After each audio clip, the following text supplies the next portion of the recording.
हरे कृष्णा, सभी वैष्णव के चरणों में नमस्कार। आज हम एक विषय पे चर्चा करेंगे।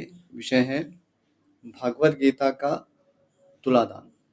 तो कई बार भक्तों में यह प्रश्न उपस्थित होता है कि भगवद गीता प्रचार में हमें क्या तुला में, जैसे हम किसी वस्तु को रखकर किसी व्यक्ति के वजन के बराबर उस वस्तु का दान करवाते हैं, जो कि एक पारंपरिक प्रैक्टिस भी रही है तुलादान जो है।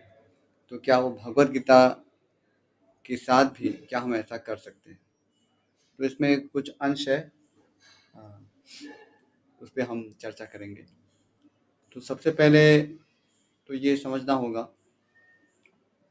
कि भगवद गीता या अन्य कोई भी ऐसे पौराणिक ग्रंथ हैं, पहले तो इतनी भारी मात्रा में प्रिंट नहीं होते थे, इसलिए ये प्रश्न ही नहीं होता कि भगवद गीता को इस प्रकार से बल्क में कोई तराजू पे रखता होगा।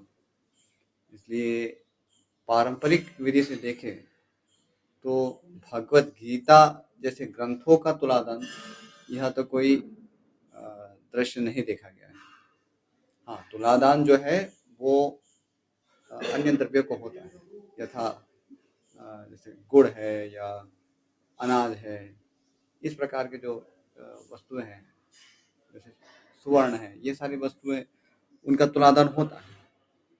लेकिन भगवद गीता जैसे ग्रंथों का, क्योंकि पहले तो प्रिंटिंग प्रेस नहीं हुआ करते थे, इसलिए उस तरह से भी भगवद गीता या किसी भी ग्रंथ का तुलादान तो नहीं देखा गया, क्योंकि सदाचार प्रैक्टिसेस जो है वो हमारे लिए प्रमाण है।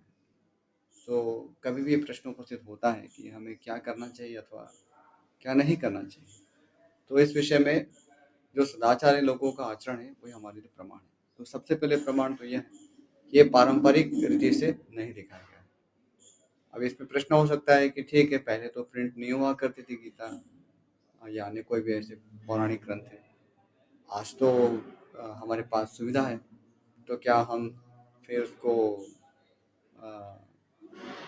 प्रचुर मात्रा में उसको वितरित करने के लिए क्या ऐसा तरीका नहीं अपना सकते? क्योंकि सामान्य लोग हैं उससे प्रेरित होते हैं कि तुलादान करना है, तो उसमें तुला में एक जगह भगवद गीता होगी और हमारे शरीर का जितना वेट होगा, भार होगा, उतनी हम भगवद गीता हम दान करेंगे। तो क्या ऐसा करना अनुचित होगा? तो आइए इस पे चर्चा करते हैं।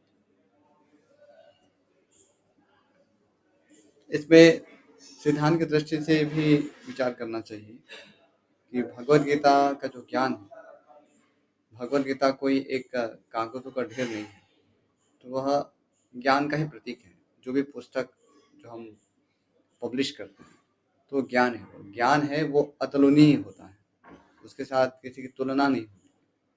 तो यह एक शिष्टाचार का विषय है कि हम अतुलनीय वस्तु जो है उसके साथ किसी व्यक्ति की अथवा सामान्य वस्तु की तुलना नहीं करते हैं। तो उस न्याय से भी देखें तो भगवद गीता के साथ तुलना करना वो सदाचार युक्त नहीं जान पड़ता। इसमें और भी एक विषय थोड़ा विचारणीय है कि जब भगवद गीता के ग्रंथों का हम तुलादान सोचते हैं या करते हैं कुछ भक्त, तो उसमें उसको एक तराजू पे रखना होता है, दूसरे तराजू में वो व्यक्ति बैठता है। तो जैसे भगवद गीता उसमें आप ऐड करते जाएंगे तो एक समय पर फिर भगवद गीता नीचे आएगी, पहले तो बराबर होगी और फिर अंत में क्योंकि व्यक्ति को उठना होगा, व्यक्ति जैसे उठेगा तो भगवद गीता जो है वो आपके पैरों के नीचे उसका स्थान होगा। तो यह एक सदाचार की दृष्टि से आपत्तिजनक है कि भगवद गीता को हम अपने चरणों में रखेंगे, क्योंकि तुला में जब आप तुला से जैसे आप उठेंगे तो जो भार होगा वो नीचे ही आएगा। इसमें अभी कोई तर्क कर सकते नहीं, हम उस समय उसको उठा लेंगे या जो भी है, ये सारी जो चीज़ें हैं वो व्यावहारिक नहीं होती। जब आप तराजू में तोलते तो स्वाभाविक है कि इतना भारी वजन है तो जमीन पे आएगा ही। तो सम्मान की दृष्टि से भी इसमें सदाचार का उल्लंघन होता है। इसलिए सदाचार की दृष्टि से विचार करें तो यह भी उचित नहीं जानता। अब इसमें यह भी प्रश्न हो सकता है कि प्रचार के लिए तो हमें कुछ समझौता करना पड़ता है ना? यदि हम अ, कोई भी समझौता नहीं करेंगे तो फिर हम तो प्रचार कर ही नहीं सकते। तो यह भी सत्य है। पर इसमें फिर जो समझौता करना पड़ता है वो उसमें जितना अ, अनिवार्यता है या जितना असामर्थ्य प्रकट होता है तो उसमें कम से कम की लिमिट में रहे। उदाहरणार्थ जैसे हमें भगवद गीता का प्रचार तो करना ही है, चाहे समाज अ, म्लेच्छ बन जाए या किसी भी पाश्विक स्तर पर आ जाए, भगवद गीता का प्रचार तो रुकेगा नहीं। लेकिन जब हम भगवद गीता का प्रचार कर रहे हैं तो उसमें यह भी विचार है कि अपवित्र लोगों के हाथ में हम कैसे दें, क्योंकि भगवद गीता एक पवित्र ग्रंथ है। तो यहाँ पर एक द्वंद्व उत्पन्न हो सकता है कि फिर क्या गीता का प्रचार बंद कर दें, क्योंकि यदि गीता को प्रचार करना है तो उसको तो हाथ में तो पकड़ाना पड़ेगा। इसलिए अब यहाँ पर एक असामर्थ्य उत्पन्न होता है, असामर्थ्य या अनिवार्य परिस्थिति उत्पन्न हो रही है कि यदि गीता को किसी भी रूप में यदि अपवित्र व्यक्तियों के हाथ में यदि नहीं दिया गया तो गीता का प्रचार ही कभी नहीं होगा। अपवित्र व्यक्तियों से यहाँ पे अर्थ है कि जैसे मांसाहार भक्षण करते हैं या नशापान करने वाले व्यक्ति है या व्यभिचार करने वाले लोग हैं, तो हम तो सर्वत्र प्रचार करते हैं। तो और कई बार तो लोग शुचि के नियम भी पालन नहीं करते, कई बार स्नान भी नहीं करते। तो ऐसे लोगों को भी हम भगवद गीता के ग्रंथ को स्पर्श करने को कहते हैं, उनको हाथ में ले गए, उनको पकड़ाते और रिक्वेस्ट करते कि आप इसको खरीदिए और पढ़िए। तब ये जो स्थिति है वो अनिवार्य है, क्योंकि इसके बिना यदि प्रचार हो सकता तो अच्छी बात है। लेकिन यहाँ तो यदि आप गीता का स्पर्श ही नहीं करेंगे, देखेंगे नहीं, तो फिर तो प्रचार होगा ही नहीं। इसलिए ये असमर्थ बनता है। यहाँ पे असमर्थ कह के आपको सरल भाषा में समझना है। जैसे हमें सुबह में मंगला आरती कार्यक्रम जाना है तो स्नान करके जाना है, ठीक है। तो स्नान करके जाना वो तो सामान्य विधि सभी के लिए है।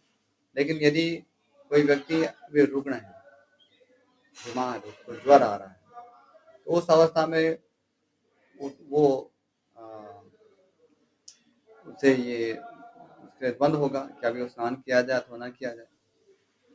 क्योंकि यदि वो स्नान करता है तो और ज्वर बढ़ जाएगा, ज्वर बढ़ जाएगा तो उसको मंगला आरती आना ही असंभव है। तो यहाँ पर फिर क्या होगा कि अभी मंगला आरती जाना वो ज़्यादा इम्पोर्टेंट है। और अभी स्नान जो करना है तो स्नान करने के कारण ही वो उसका ज्वर बढ़ जाएगा और मंगला आरती जा नहीं पाएगा। तो ये इसको कहते हैं असामर्थ्य या अनिवार्य स्थिति उत्पन्न हो गई कि अभी उसको यदि मंगला आरती जाना है तो वो जो नियम है कि उसको स्नान करके जाना होगा, उस पर जोर नहीं दे पाएंगे। उसमें फिर भगवान से क्षमा प्रार्थना करके फिर आगे बढ़ना होगा। अन्यथा मंगला आरती जाने का जो कार्यक्रम वही नहीं हो पाएगा, तो फिर वो स्नान करने से भी लाभ क्या होगा। तो इसी प्रकार से यहाँ पर भी यदि हम भगवद गीता की पवित्रता की रक्षा के लिए हम उनको किसी भी व्यक्ति के हाथ में नहीं देंगे, किसी भी मान लीजिए अधिकतर लोग तो आज अपवित्र आचरण में लगे, तो अभी उनके हाथ में पकड़ाएंगे नहीं तो गीता के पवित्रता को कोई लोग ऐसे भी नहीं जानने वाले। और वैसे ही भगवद गीता का अनादर तो हो ही रहा है। अब भगवद गीता का आप स्पर्श करके अनादर कर रहे हैं अपवित्र अवस्था में, वो एक अनादर है। और दूसरा एक है कि भगवद गीता को हम ना तो जानने का प्रयास करते हैं, ना तो जीवन में उतारने का प्रयास करते हैं। यानी कि दूसरे शब्दों में भगवद गीता यानी कि जो भगवान के उपदेश है उनका ही हम अनादर करते हैं। तो भगवान के उपदेशों का अनादर तो आप पहले से ही कर रहे हैं।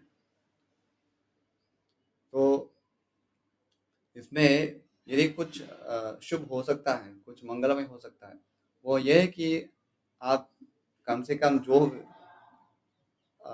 गीता को आप अभी तक समझने का प्रयास ही नहीं कर रहे थे, तो उस अनादर से कम ये अनादर ठीक है कि भाई आप गीता का स्पर्श कर रहे हैं, अपवित्र अवस्था में कर रहे हैं। या कई बार हम ये भी कहते हैं कि ठीक है आप अ, अपने बिस्तर पे भी बैठ के पढ़ सकते हैं। तो ये वस्तुतः आदर्श नहीं है, लेकिन क्यों कहना पड़ता है? क्योंकि यदि वो पवित्रता का अधिक विचार करेगा आरंभिक अवस्था में, तो कभी वो गीता पढ़ेगा ही नहीं। तो उसका गीता के प्रति जो अनादर है वो तो बहुत अधिक ही रहेगा। तो अनादर केवल ऐसा नहीं होता कि केवल स्पर्श करने से ही या अपवित्र अवस्था में स्पर्श करने से अनादर व्यक्त होता है। लेकिन भगवत गीता को कभी न सुनने से, कभी न पढ़ने से भी वो अनादर है।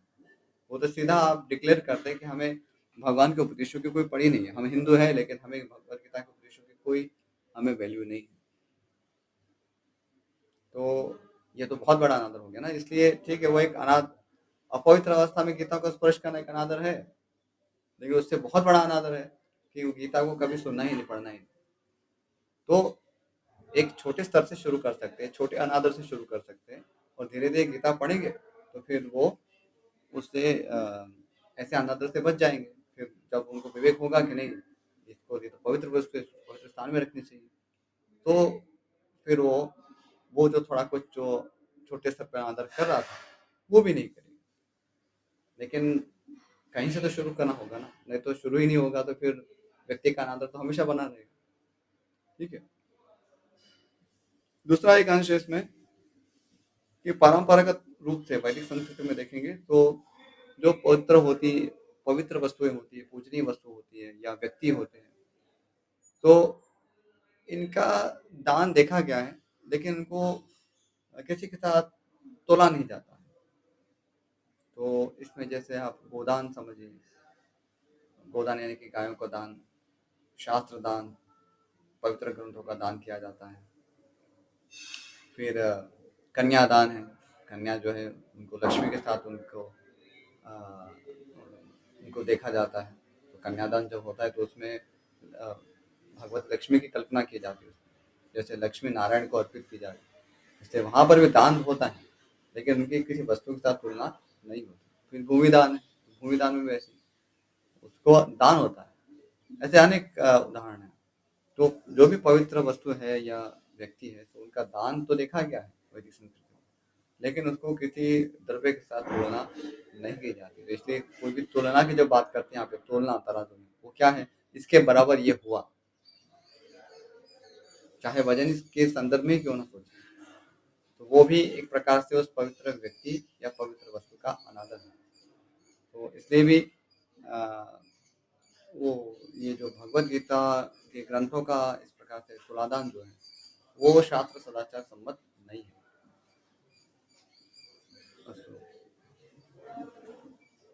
अब इसमें कई बार यह तर्क होता है कि शिष्टाचार और अन्य सारे जो नियम है वो तो बाद में भी तो बताए जा सकते हैं। यदि आरंभ में ही सब बताएंगे तो जितना प्रचार होना चाहिए भगवत गीता का उतना नहीं हो पाएगा। इसलिए ऐसा होना चाहिए कि ये सब बाद में बताए। शुरुआत में तो उनको भगवत गीता किसी भी प्रकार से वो हैंडल करे। हमें उसमें जैसे तुलादान में ही दे रहे, क्या समस्या है, उसको ले जाके पढ़ेंगे तो फिर धीरे धीरे उनको समझ में आ जाएगा। अब यहाँ पर एक समझने लायक विषय है कि ये जो भी शिष्टाचार या सदाचार के नियम वैदिक संस्कृति में दिए गए हैं, तो ये इसमें जो भी पवित्र वस्तु है या पवित्र व्यक्ति है, इन सब के प्रति विशेष आचरण का आग्रह रखा गया है। हम देखेंगे बाल्यकाल में भी हम कहा जाता था कि जैसे कहीं मंदिर दर्शन करने जा रहे हैं तो कुछ चीज़ों से हमें निषेध किया जाता है। जूते पहन के नहीं जा सकते हैं, मंदिर के अंदर कोलाहल नहीं कर सकते हैं, या किसी भी वस्तु को छू नहीं सकते हैं। तो एक इसमें एक ये भावना है कि इससे अपराध होते हैं। तो पवित्र वस्तु या व्यक्ति के प्रति अपराध नहीं होना चाहिए। यह विचार जो है वैदिक संस्कृति का एक बहुत एक इम्पोर्टेंट एस्पेक्ट है इसका, एक ये बहुत ही महत्वपूर्ण आयाम है।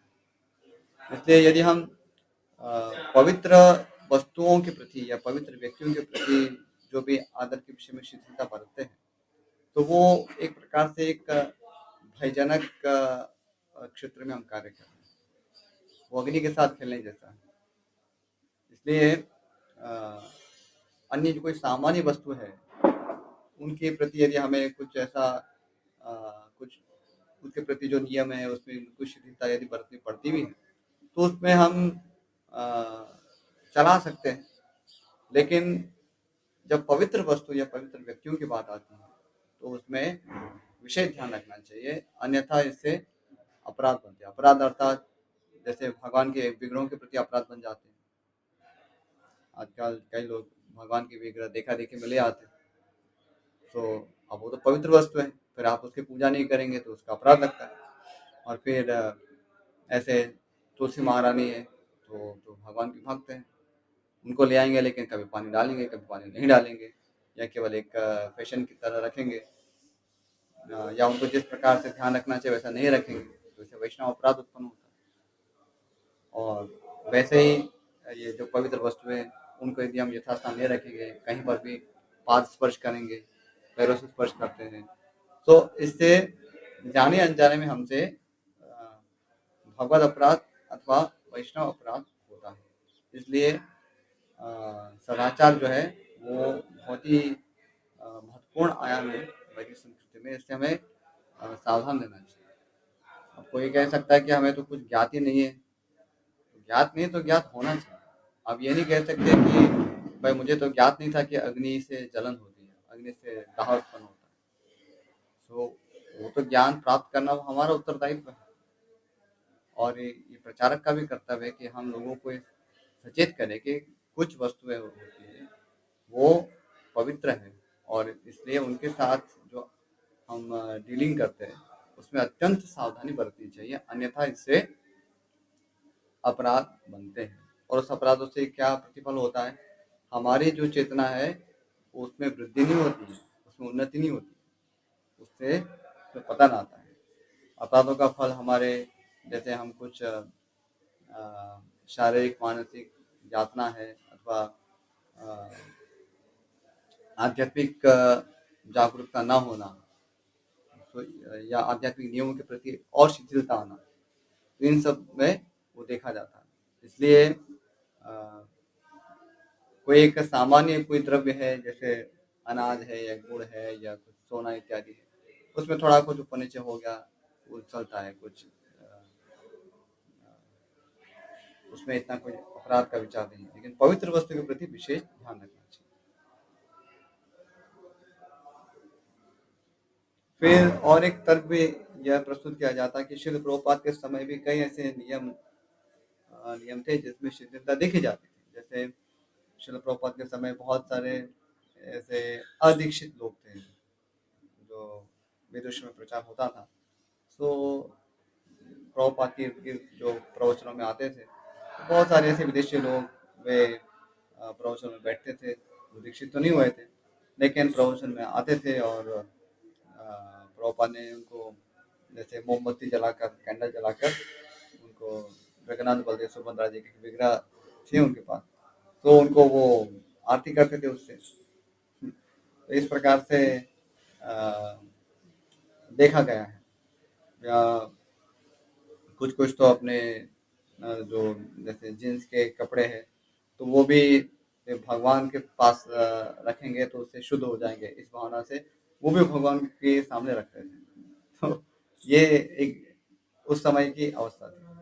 तो कोई प्रश्न कर सकता है कि तो आरंभिक अवस्था में भी तो ऐसा देखा गया है, तो नियम में काफी शिथिलता हम देखते हैं। पूजनीय वस्तु है, आप कैसे कहते हैं कि पूजनीय वस्तु के प्रति सावधानी बरतनी चाहिए कि यहाँ तो हम देखते हैं प्रभुपाद तो उसको अलाउ कर रहे हैं, तो ये सत्य है।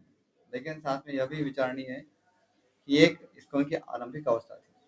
आरंभिक अवस्था जहाँ पर आपको शून्य से सृष्टि करनी है, तो वहाँ पर तो ऑब्वियसली कुछ तो कहीं से तो आपको शुरू करना होगा, और लोग सामान्य रूप से भगवान से जुड़ना चाहेंगे। तो कुछ ऐसी चीजें हैं जो आचार्य ने उनको उस समय तत्कालीन स्थिति के लिए अलाउ किया।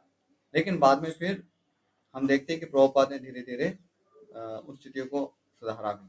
अपनी उपस्थिति में उन्होंने नेटिव वर्शिप के कड़क नियम लाए। ऐसा नहीं था कि वो हमेशा कोई पैंट शर्ट में आके कोई मोमबत्ती से विग्रहों की पूजा करता हूँ। आज हम देखते हैं इस्कॉन मंदिर में क्या ऐसा होता है? नहीं। तो ये समझने का विषय है कि ये कोई आरंभिक अवस्था में जहाँ शून्य से सृजन करना है, तो उसी कॉन्टेक्स्ट में प्रभुपाद ने कुछ अलाउ किया था, लेकिन वो तत्कालीन स्थिति के लिए। उसको हम एक परमानेंट स्टैंडर्ड तरीके के रूप में यदि देखेंगे, तो उससे दोष होगा। क्योंकि इसमें क्या दिखाता है, एक प्रकार की अ, आलस या प्रमाद दिखाता है कि हमें जो हमसे एक्सपेक्टेड है कि हम भगवान और भगवान के वस्तुओं के संबंध में जो आदर प्रस्तुत करें या जिस प्रकार से उनको हमें विशेष सम्मान देना चाहिए, जो हम नहीं देते हैं, तो वो हमारे आलस्य है। और इस आलस्य का प्रतिफल भी होता है, इससे हमारी चेतना का पतन होता है। वैसे ही कोई चेतना हमारी खुद उन्नत नहीं है, और ऊपर से इन अपराधों से और हमें जो भी कृष्ण चेतना है उसमें बढ़ोतरी नहीं होती। और नीचे उसमें फिर हम जैसे निम्नता आती है, तो उससे हमें वैष्णव अपराध होते हैं। इसलिए ये सारी चीज़ें जो है वो अंडर एस्टिमेट नहीं करनी चाहिए, निम्न मूल्यांकन उसका नहीं करना चाहिए। और ऐसे कई दूसरे एग्जाम्पल हैं जहाँ प्रभुपाद आरंभिक अवस्था में कुछ चीज़ों को वो चलाए, क्योंकि उस समय दूसरा विकल्प बिल्कुल भी नहीं था। जैसे ब्रह्मचारिणी आश्रम, तो ब्रह्मचारिणी आश्रम जो है, यानी स्त्रियों का ब्रह्मचारी आश्रम में रहना स्वतंत्र रूप से, जो कि शास्त्र सदाचार के विरुद्ध है। लेकिन प्रभुपाद के काल में उस समय विदेश में तो उनके पास कोई परिवार नाम की वस्तु ही नहीं थी। और यदि जो कुछ युवतियाँ उस समय प्रभुपाद के आंदोलन में जुड़ी, तो उनको तो भक्ति के प्रति आकृष्ट थे, लेकिन उनके पास परिवार जैसा कोई वस्तु था ही नहीं। और यदि परिवार में जाएंगे तो वहाँ तो फिर कभी भी भक्ति हो ही नहीं सकती। वहाँ तो सब प्रकार के सारे निषिद्ध आचरण ही होता था, मांसाहार है, वो सब व्यभिचार है। तो ऐसे माहौल में तो उनको कैसे परिवार में रह के भक्ति करने का उपदेश किया जाए? भारत में कहना सरल है कि आप परिवार में रहिए और भक्ति कीजिए।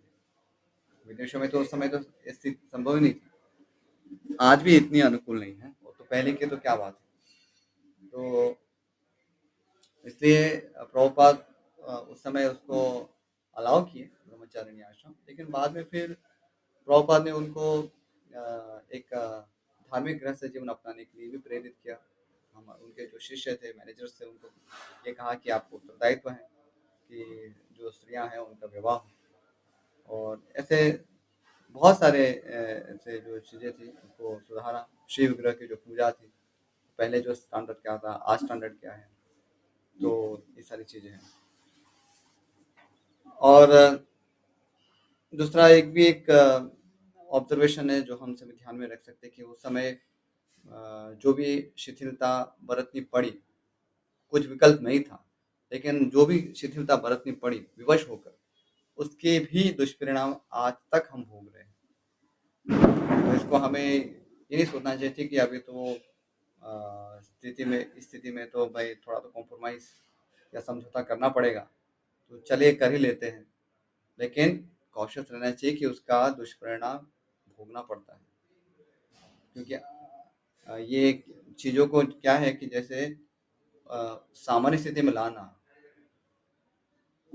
जैसे भगवान चाहते हैं कृष्णानुशीलनम, तो कृष्ण को जो प्रिय है इस प्रकार से भक्ति का अनुशीलन करना। तो इसमें एक पहले यदि हमारी जो बैड हैबिट्स होती है, गंदी आदतें होती है, तो उससे उसमें थोड़ा कुछ कॉम्प्रोमाइज हुआ, अभी वापस जो ओरिजिनल वस्तु है, ओरिजिनल प्रैक्टिसेस है, उसकी ओर मुड़ना, तो ये एक कई बार चैलेंजिंग भी हो सकता है। और जब उसको एक्सपर्टली यदि उसको डील नहीं किया जाता, तो वही सारे जो बैड हैबिट्स हैं वो कंटिन्यू होती है। और उसका ही आश्रय लेके आज हम देखते हैं इसको में भी जो कई ऐसे माताएं हैं जो दीक्षा गुरु बनना चाहते हैं प्रचार के नाम पर। तो प्रभुपाद ने प्रचार को इनकरेज किया, स्त्रियों को भी प्रचार करने के लिए इनकरेज किया, पुस्तक वितरण करने के लिए एनकरेज किया। क्योंकि पुस्तक वितरण करना यानी क्या? आपको अन्य पुरुषों के साथ आपको बातचीत करनी पड़ेगी। तो ये स्थिति तो विदेशों में अत्यंत कॉमन थी। और प्रभुपाद कई कई स्थान पर कहते हैं कि जो अ, विदेशों में जो स्थिति है, स्त्री पुरुषों में वो भेद नहीं देखते। इसलिए यद्यपि प्रभुपाद ने अपने ग्रंथों में ऐसे स्त्री पुरुषों का ऐसे अनियंत्रित रूप से मिलना उसको पशु आचार बताया था। ये तो निषिद्ध आचार है, ये तो पशुओं में देखा जाता है। लेकिन प्रभुपाद स्थिति की जो नाजुकता थी उसको देख पा रहे थे कि अब ऐसी स्थिति में रातों रात तो स्थिति बदलेगी नहीं, स्त्री पुरुषों में भेद देखना शुरू करेंगे। तो उस समय की स्थिति को देखते हुए प्रभुपाद ने उसको अलाउ किया। प्रभुपाद यह भी कहते हैं कि मैंने विदेशों में प्रचार के समय बहुत सारी ऐसी चीजें की जो मुझे नहीं करनी चाहिए थी। ये प्रभुपाद के स्वयं के वाक्य हैं। और ये एक सदाचारी पुरुषों का लक्षण भी है कि उनको खेद होता है। जो एक धार्मिक व्यक्ति होता है, धर्मप्रिय व्यक्ति होता है, जो कि भगवान का भक्त, वो अत्यंत धार्मिक व्यक्ति होता है, जैसे अर्जुन। तो उन्हें बहुत खेद होता है कि जब वे अधर्म की ओर थोड़ा भी उनको कॉम्प्रोमाइज करना पड़ता है। तो भगवान श्री कृष्ण और भगवान के जो भक्त हैं, वो सदैव धर्म की ही स्थापना करते हैं और धर्म की मर्यादा में रहते हैं। भगवान श्री रामचंद्र देख लीजिए, महाराज युधिष्ठिर देख लीजिए, तो हमेशा वे धर्म की मर्यादा का ही पालन करते हैं। अधर्म से उन्हें भय लगता है। इसलिए हम देखते हैं अर्जुन को कितना भय था कि मुझसे कहीं अधर्म ना हो जाए, इस महाभारत युद्ध से मुझसे कोई अधर्म ना हो जाए। इसलिए वे इतने सारे तर्क प्रस्तुत करते हैं। अब जहाँ हमारी आजकल की जो स्थिति है, तो उसमें हम देखते हैं कि कई बार हम भक्ति प्रचार के नाम पर बहुत सारे अधर्मों को हम बहुत ही सहजता से ले लेते हैं। उदाहरणार्थ जैसे ब्रह्मचारी थे, वे माताओं का प्रचार करेंगे। ठीक है, अभी कह सकते हैं भाई आज की स्थिति तो प्रभु ये तो संभव नहीं है कि आप केवल पुरुषों के प्रचार करेंगे, माता भी तो कई बार सामने से आती है। ठीक है, तो आप उसको मिनिमम रखिए। यदि आपको कुछ करना अनिवार्यता आ भी रही है, असामर्थ्य हो रहा है, तो उसको आप मिनिमम यानी अधर्म से आपको डर लगना चाहिए कि ये शास्त्रोक्त तो नहीं है। शास्त्र में इसको निषिद्ध कहा गया है। तो मिनिमम की ओर रहिए, उसको बढ़ावा नहीं देना चाहिए। फिर क्या होता है कि हम उसको बढ़ावा देंगे, फिर स्त्रियाँ भी है वो आपके पास तो आएगी। अब अलग-अलग कारणों से आ सकती है, तो भगवान ही जाने उनके हृदय में क्या हो रहा है। तो कुछ जेन्युइन भी हो सकती है, उसमें सारे भौतिक इच्छाएँ भी मिली होती हैं। स्त्री-पुरुष आकर्षण तो बहुत ही एक बहुत प्रबल एक फ़ोर्स है इस भौतिक जगत में। तो कई बार इससे फिर ब्रह्मचारियों के जीवन में भी इससे भूकंप आता है। ये स्त्री-पुरुष आकर्षण से फिर उनको बहुत सारे संघर्ष भी झेलने पड़ते हैं। उससे संस्था की भी उसमें उसमें अपयश होता है। तो ये सारी चीज़ें जो है बहुत ही प्रैक्टिकल है कि हम जो भी हमें अधर्म अभी इसके साथ कॉम्प्रोमाइज़ करना पड़ रहा है, तो उसमें एक भक्त होने के नाते हमारा उत्तरदायित्व होना चाहिए कि हम उसको कम से कम करें, कम से कम करें। और इसी तरह से ये जो पवित्र वस्तुओं को रिस्पेक्ट करना, ये भी धर्म का ही अंग है। तो उसमें भी हमें कम से कम कॉम्प्रोमाइज़ करना चाहिए। ऐसा नहीं अरे ठीक है यार वो तो जाके फिर बाद में देखेंगे। बाद में क्या देखेंगे? बाद में मान ली यदि आपने उसको ऐसी दिशा नहीं दी जिससे कि वो इस निष्कर्ष पर पहुँच सका कि मुझे गीता को अ, अच्छी तरह से उसका सम्मान करना है। अथवा भगवद गीता या अन्य कोई भी ऐसे जैसे पवित्र वस्तु इसके प्रति यदि हम उपदेश नहीं कर पाएँ, तो उससे तो उसके अपराध बढ़ेंगे। हम ये नहीं कह सकते कि उससे यदि वो उसके अपराध कुछ उससे मिट जाएँगे। अग्नि अग्नि है, यदि आप उसका जान के स्पर्श करें या अनजाने में स्पर्श करें, वो जलाएगी। तो पवित्र वस्तुओं का अनादर जो करना है या जो होता है, तो उसका प्रतिफल तो होता ही है। और हाँ, इसमें हम ये विचार हो सकता है कि भगवान तो भावग्राही है, भगवान कृपालु है, भगवान दयालु है। तो भगवान दयालु है, लेकिन अ, भगवान अपने भक्तों के प्रति अनादर को सहन नहीं भी करते। तो इसलिए ये हम सब प्रचारकों का कर्तव्य है कि हम लोगों को इस विषय में भी जागरूक करें। अभी जैसे थोड़ा-सा अनादर जैसा लग सकता है, लेकिन जैसे तुलसी महारानी, अब तुलसी महारानी है, उसको आप कैसे भी यदि घर में रखे हो, इसके ऊपर सारे सब पैर रख रहे हैं, उनके पत्तों पर, तो क्या ये भगवान विष्णु इससे घर में प्रसन्न होंगे? ये प्रश्न है। तो हम कह सकते नहीं, हमें तो कुछ पता नहीं था। पर कल्पना करें, भगवान का तो हृदय है ना, भगवान तो देख रहे कि हमारी प्रेयसी कृष्ण तुलसी कृष्ण प्रेयसी नमो नमः प्रतिदिन हम गाते हैं। तो अभी तुलसी जी को अभी वो यहाँ पे पैरों तले रोज आने जाने के मार्ग में लगाया उन्होंने। और कुछ तो ऐसे जैसे है, जैसे कोई चॉकलेट खाते इस प्रकार से तुलसी के पत्तों को ऐसे चुनते हैं, उसको फिर चाय बना के पीते हैं। तो ये भगवान विष्णु उस घर में कैसे प्रसन्न होंगे? भगवान के हृदय में कितनी पीड़ा होती होगी इस दृश्य से। तो ये सारी चीजें हमें ध्यान रखनी चाहिए। और इसलिए यदि हम ऐसी पवित्र वस्तुओं को में कॉशियस भी नहीं करते, खुद भी नहीं रहते और दूसरों को भी कॉशियस नहीं करते, दूसरों को भी सावधान नहीं करते, तो क्या होता है, इन पवित्र वस्तुओं के प्रति जो भी जाने अनजाने में फिर अपराध बनते हैं, तो वो उसका दुष्परिणाम होता है। बचना चाहिए। Ignorance is not an excuse, इसको ध्यान रखना चाहिए। आपकी अज्ञानता वो एक्सक्यूज नहीं हो सकती। अग्नि का स्पर्श जाने या अनजाने में करे, उससे दहन होगा, होगा और होगा। और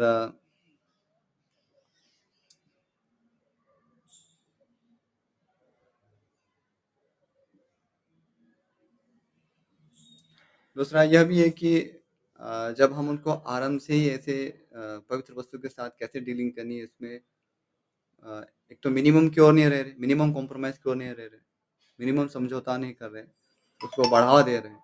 तो उससे फिर क्या होता है कि जो अन्य जो ऐसी पवित्र वस्तु है, उसके प्रति भी हमारी ऐसी ही चेतना हो जाती है। वो वैष्णव अपराध के कारण हो सकता है, भगवत अपराध के कारण हो सकता है।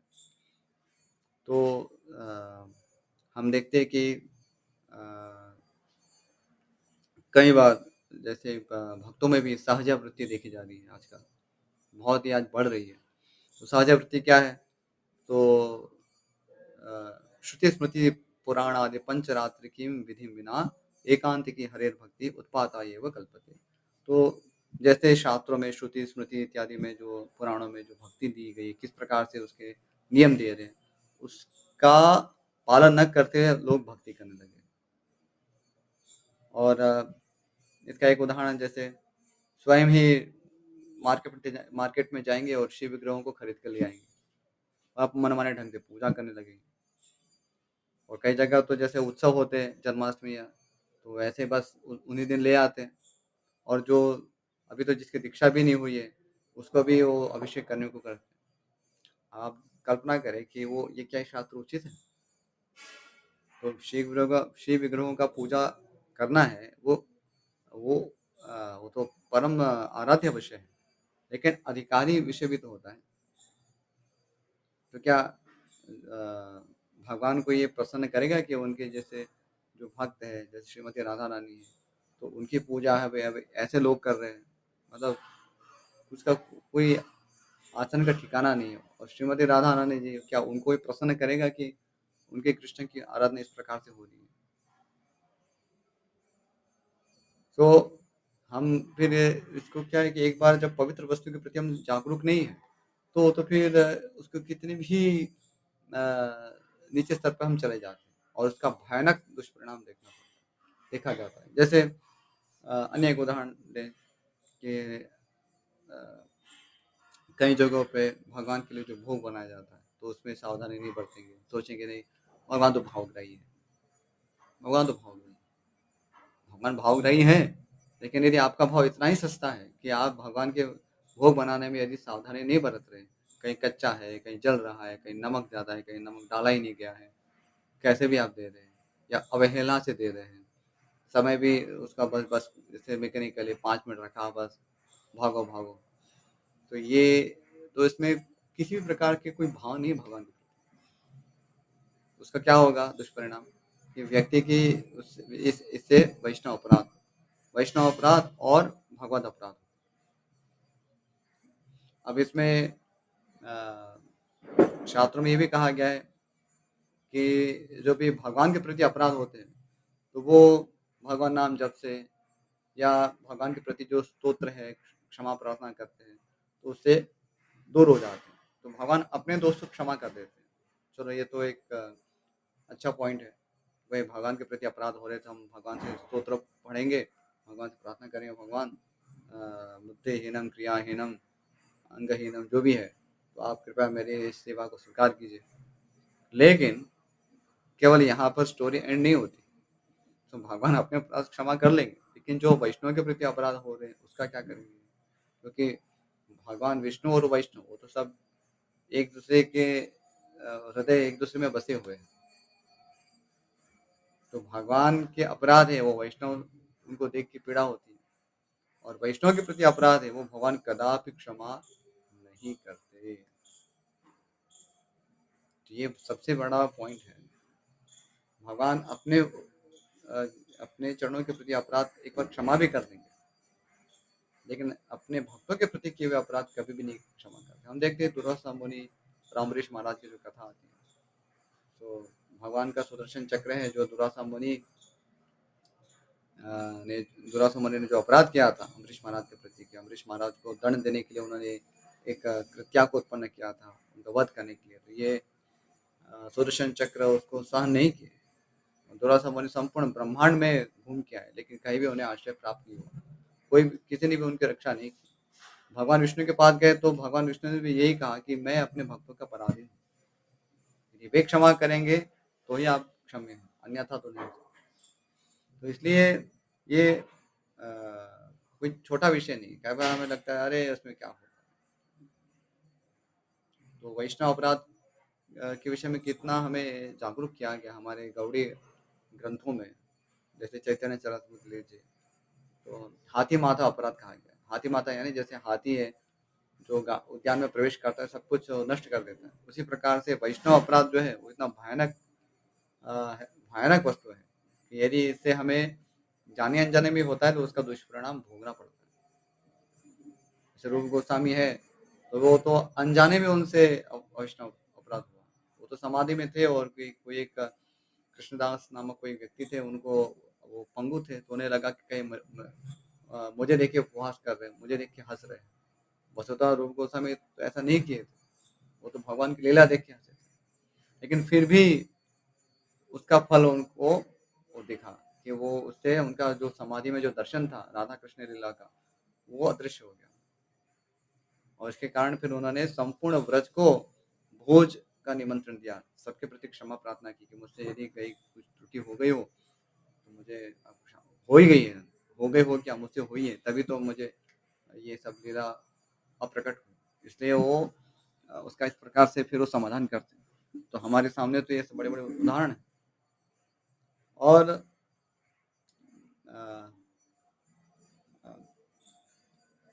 अब प्रैक्टिकली भी देखिए जीवन में हम जैसे हमारे जो रेगुलर जो कार्यक्रम है साधना के, उसमें भी इसी प्रकार से शिथिलता देखी जा रही है। तो हम जितना ही धर्म के जो नियम है उसमें शिथिलता बरतते हैं। धर्म के नियम विशेष रूप से जो पवित्र वस्तुओं के प्रति है, तो उसमें कई बार हमें उसको कॉम्प्रोमाइज करके हम जाने देते हैं, अरे ठीक है चलता है। उदाहरण जैसे हमें जप करना है तो जप करने के विषय में कई लोग कहेंगे कि प्रभु कुर्सी में बैठ के भी जप हो सकता है ना, कोई दिक्कत नहीं है ना। हम फिर कहेंगे हाँ उसमें क्या बात है, जप ही तो करना है, भगवान का नाम जीवा से लेना है।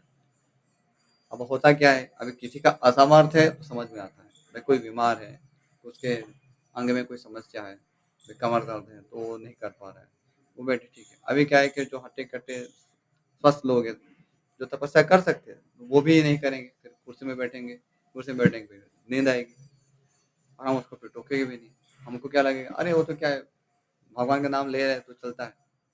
अब ये धर्म के नियम है कि पवित्र वस्तु के प्रति हमें मर्यादा रखनी चाहिए, उनके प्रति हमें कुछ तो तपस्या होनी चाहिए। जैसे आपने गुरु के समक्ष हम शिष्य कैसे विनीत भाव से खड़ा रहता है, वैसे हरिनाम के सामने हमें सेवक की तरह खड़ा होना चाहिए।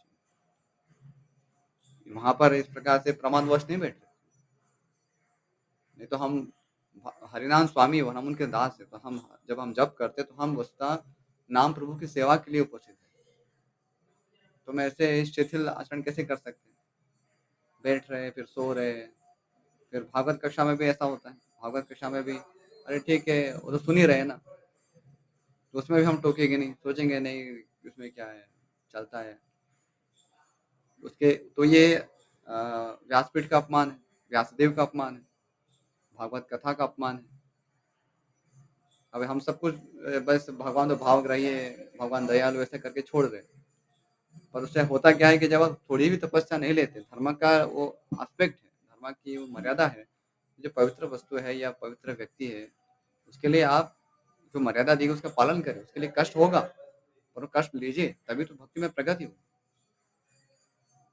पर उसको हम कई बार सोचते हैं, नहीं नहीं ये इतना इम्पोर्टेंट नहीं है, ये कल्चर वाली चीजें तो बाद में भी आ सकती है। और बाद में कब आएगी?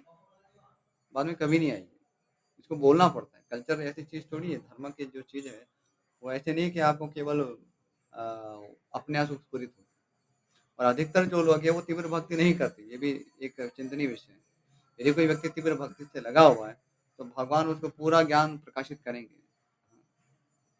यस्य देवे परा भक्ति यथा देवे तथा गुरु तस्थे गता यर्ता प्रकाशन्ते महात्मा। तो भगवान श्री कृष्ण में और निज गुरु में जो तीव्र भक्ति रखते हैं तो उनको सारे वेदों के अर्थ प्रकाशित होते हैं, वो सत्य है। लेकिन अधिकतर लोगों की स्तर हम देखते हैं बद्ध जीव की जो अवस्था है, तो उसमें इस प्रकार की तीव्र भक्ति होना बहुत ही दुर्लभ है। तो उसमें जो धर्म के जो नियम है, धार्मिक जो नियम है, जैसे बड़ों का रिस्पेक्ट करना, पवित्र वस्तु का रिस्पेक्ट करना, तो ये सारी चीज़ें हमें टोकनी चाहिए। यदि हम नहीं टोकते तो उसके फिर जो उससे अपराध उत्पन्न होते हैं, उससे फिर हमारी प्रगति अवरुद्ध होती है। जैसे कई बार हमें लगता है अरे बहुत साल हो गए, तभी भी अभी भी नींद आती है, अब भी एक भी हमें कुछ ज़्यादा उत्साह का अनुभव नहीं हो रहा है। तो ये सब क्या है?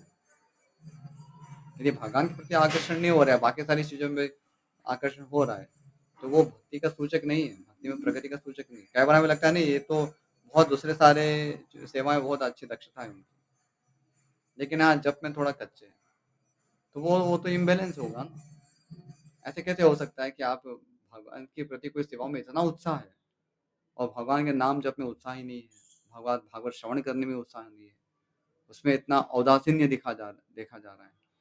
तो ये इम्बैलेंस क्या दिखाता है कि उसमें भाई वो क्रिया करने में उसको कुछ आनंद भी आता है, भौतिक स्तर पे भी उसको आनंद की अनुभूति होती है।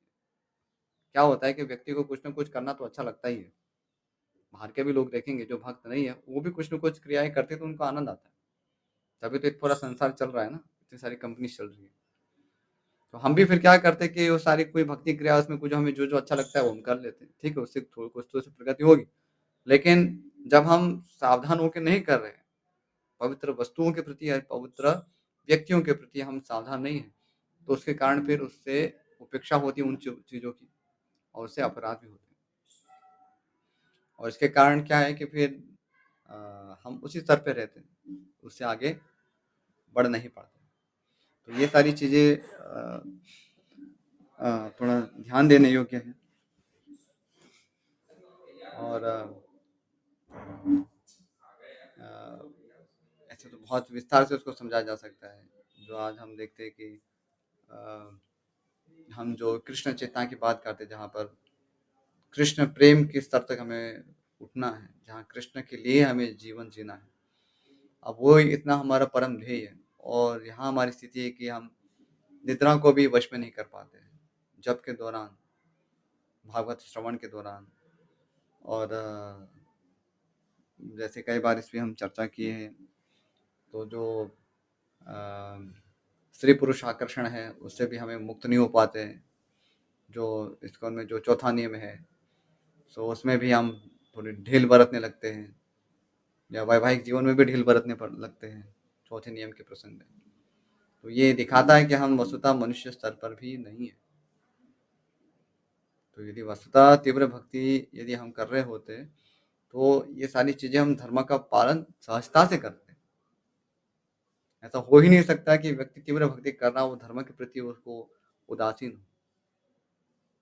हाँ, यदि भगवान की विशेष आज्ञा है ऐसी, जैसे बाबा जी लोग हैं, परमहंस बाबा जी लोग हैं, तो विशेष भगवान की आज्ञा है तो वो बताएँगे कि कैसे निष्ठापूर्वक भजन करना है।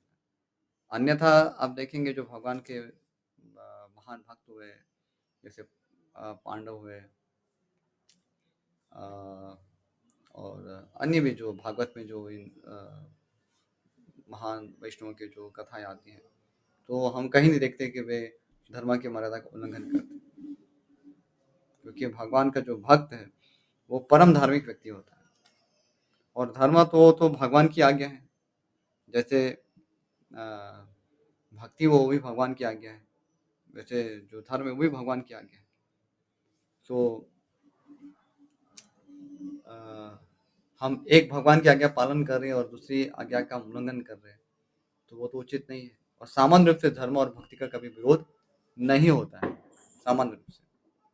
कोई एक विशेष परिस्थिति हो सकती है, जैसे अर्जुन की स्थिति थी, जहाँ पर उनको अपने गुरुजनों का वध करना पड़ा, पर वो एक विशेष स्थिति थी। सामान्य रूप से ऐसा होता नहीं है। इसलिए हमें सदैव धर्म का पालन करना चाहिए और धर्म के जो भी नियम है, छोटे-छोटे नियम भी हैं, तो उस पे ध्यान देना चाहिए। इसको और यदि कभी कुछ कॉम्प्रोमाइज़ करना पड़ भी रहा है, तो उसको कम से कम क्यों रखें। जैसे अभी तुलादान है, तो तुलादान भगवद गीता का तुलादान करके ही क्यों हमें प्रचार करना है? उसमें भाई उनका अनादर होने की संभावना है, तो हम उसमें रिस्क क्यों लें? हम प्रयास करें कि जैसे भागवत को जैसे हम घर में जैसे हम उसको स्थापना करते हैं, उनके लिए एक उत्सव मनाते हैं, उनकी आरती उतारते हैं। तो इस प्रकार से भी तो हम भागवत प्रचार कर सकते हैं या गीता का भी प्रचार इस प्रकार से किया जा सकता है। तो ऐसे दूसरे जो कल्चर्ड वेज़ हैं, धार्मिक वेज़ है, उसके अनुसार प्रचार करने का प्रयास करना चाहिए। अनकल्चर्ड या अधार्मिक वेज़ से प्रचार नहीं करना चाहिए, क्योंकि उसमें अधर्म होने की संभावना है, तो अधर्म से बचना चाहिए। वही छोटी-छोटी चीज़ें हैं या छोटे-छोटे नियम हैं, उसमें जब सावधान रहेंगे तो बड़ी चीज़ें नहीं होगी कभी, बड़े-बड़े अपराध नहीं होंगे और तब जाके फिर हमारे जीवन में पवित्रता आएगी और हमारे जीवन में आएगी तो हमारे परिवार में पवित्रता आएगी, परिवार में आएगी तो समाज में आएगी, समाज में आएगी तो फिर देश में आएगी और देश में आएगी तो संपूर्ण विश्व में फिर धीरे-धीरे यही जो पवित्रता है वो फैलेगी। अन्यथा इसको हम केवल एक तुच्छ विषय के रूप में देखते हैं कि ये तो सब चलता है, तो बाद में आ जाएगा।